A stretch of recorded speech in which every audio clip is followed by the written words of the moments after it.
Oh, hey guys, what's up? So, for the Halloween season, I wanted to do a special and also let you guys know that I have a new song out. It's called Monster Bash. But the real reason I wanted to do this special was because I want to tell you guys about this guy, the killer clown, Wayne Gacy.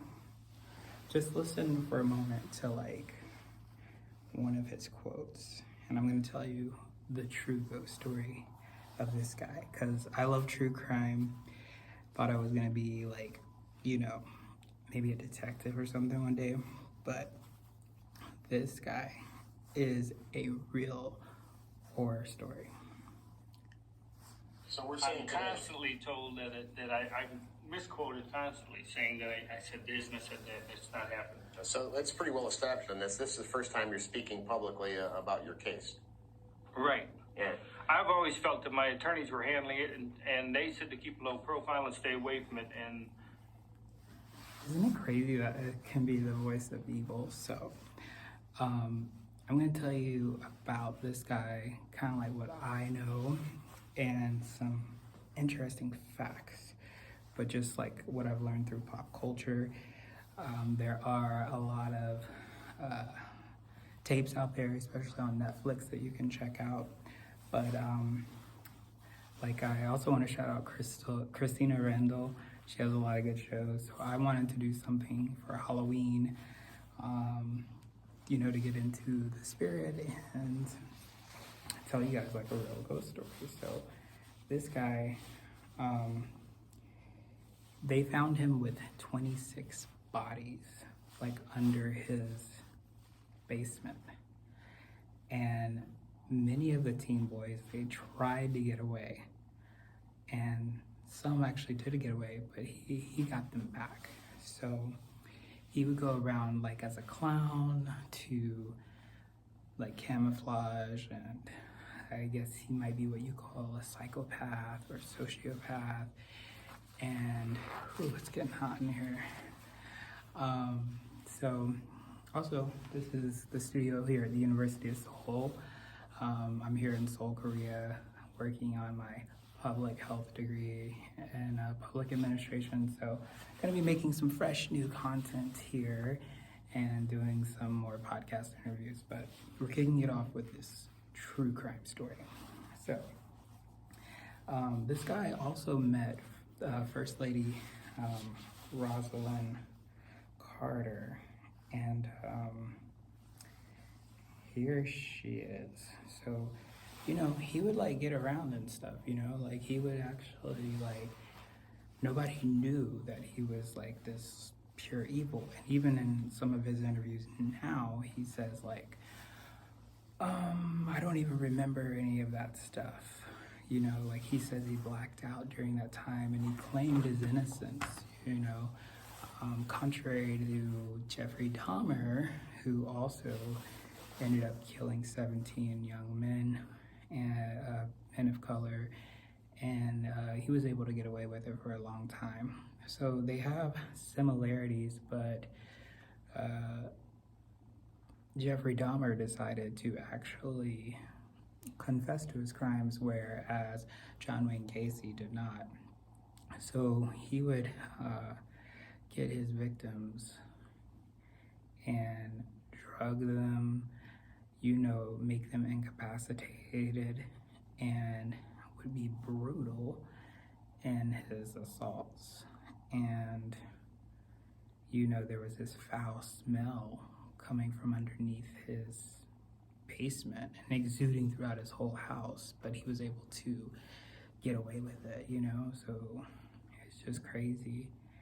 And I think what we can learn from this situation is to be more careful. I think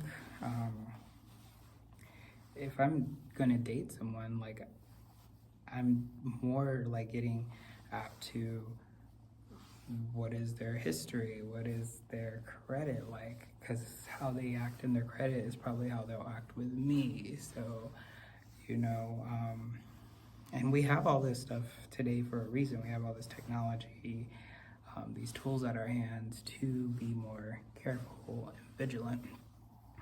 But, you know, sometimes people still make mistakes, and with the victims, I think it is important to learn from their life and not let it be in vain, and try to learn from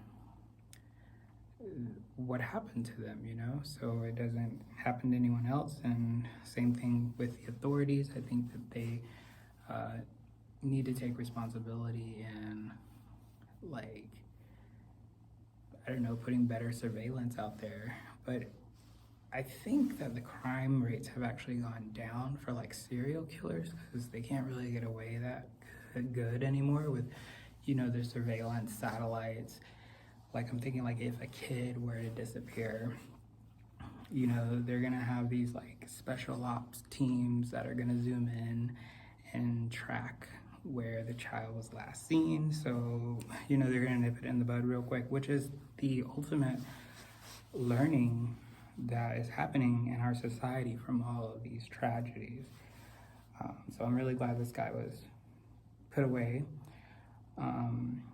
Now, he was killed by the state, so you have to think, like, is evil for evil, or killing someone for killing someone, is that like justice, you know, or is there a better way to do it? And also, if you guys remember Gabriel Fernandez from the Department of Children and Family Services out in California, where I'm from, in LA, you know, his parents were both sentenced, and he was horribly abused. His documentary is also on Netflix, and it's like I think a 10-episode series, but it will break you down. And it's like, some, you know, California doesn't, they have a moratorium on the death penalty, pretty liberal state. And in my opinion, I would say, yeah, the state shouldn't kill, you know, thou shalt not kill kind of thing. Not that I'm religious at all, but I'm just saying, like, you shouldn't kill people if you don't want people to kill people. However, in that situation,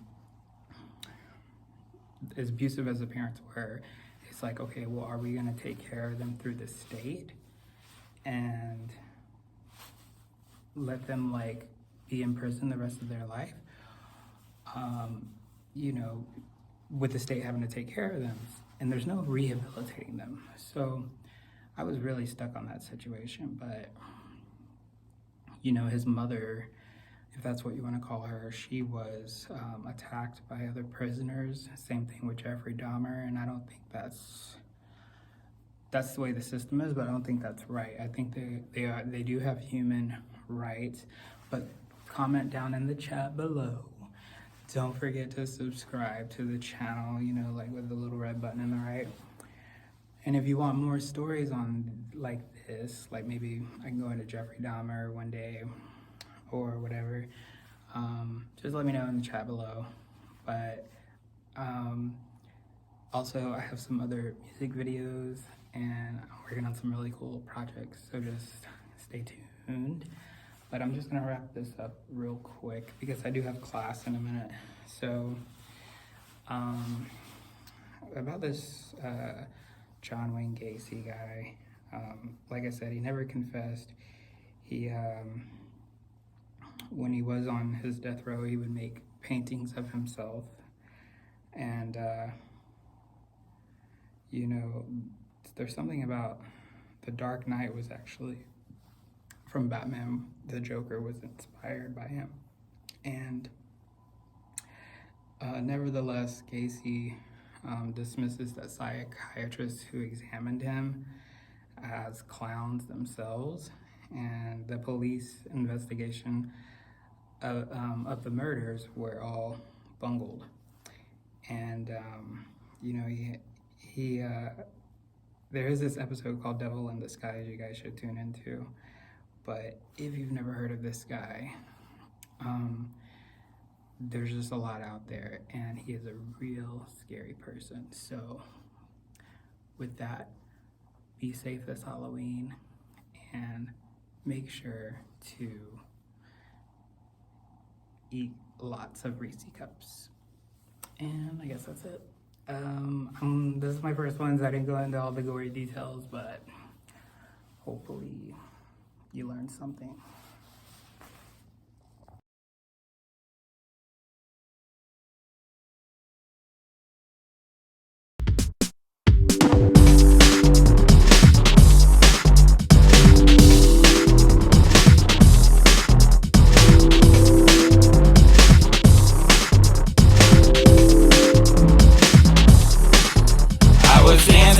Club late one night, then my eyes beheld a sultry sight. From the monster within, my pants began to rise, and suddenly, to my surprise,